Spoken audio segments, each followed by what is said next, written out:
TGFF News. Kabalo mo, Church, sa kinabuhi sa kakristohanon sa pag-journey diya kang Lord, nagkinahanglan siya sa uban. Yes, tama ka niya. Ingon pa sa Ecclesiastes, two is better than one. Without a partner, manggriso kita sa pagpadayon. Yes, tama gyud kasi ug mao nang diana sa takaron para makipag-fellowship sa mga kaigsunan nato diha kang Lord.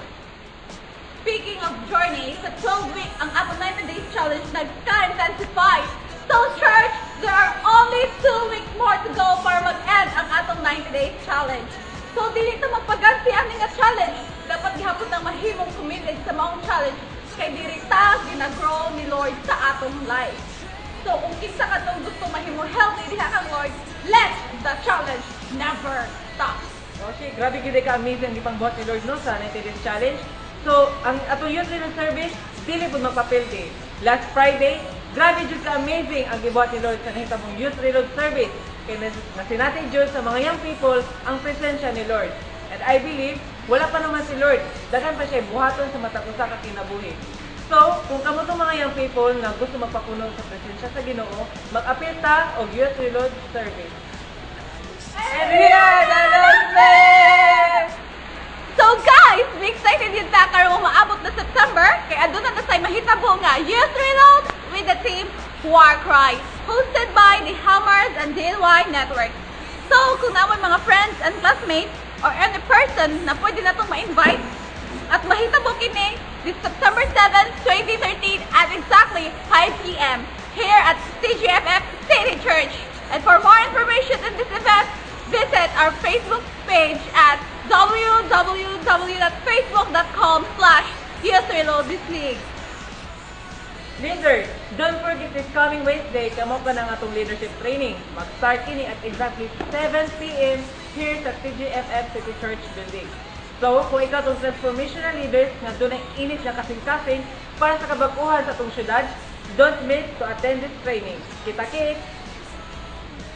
Church, please be reminded nga andun ay mahitabo nga G12 mentoring with Pastor Lagat this coming August 26, 2013 dito sa Nabunturan Comprehensive High School ug adunay registration nga 150 pesos. So church, be ready kay required ang tanan nga moapil ani nga mentoring. So just contact your network leaders. So students of School of Leaders, kung napakikulang ang mga lessons, please contact your teachers for make-up lessons.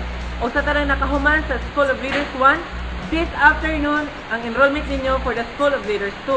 At the same time, mag-start na sad ang first lesson ninyo sa Vision o Intercession. So be here sa City Church at exactly 3 p.m. Kita-kit! Prayer work. So church, we committed yung task sa pag-pray sa atong church building. Because as we could see, daghanay pagid siya dapat i-develop. And church, dili po ta makalimot sa paghatag sa atong mga pledges kay every coin counts. So church, let us keep on praying and giving for our church building.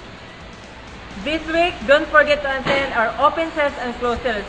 Dili dapat natin i-miss every meeting kay dili na to ma-experience ang multitudes nga gitiyal ni Lord sa ato. And that's all for the latest updates and announcements for this week.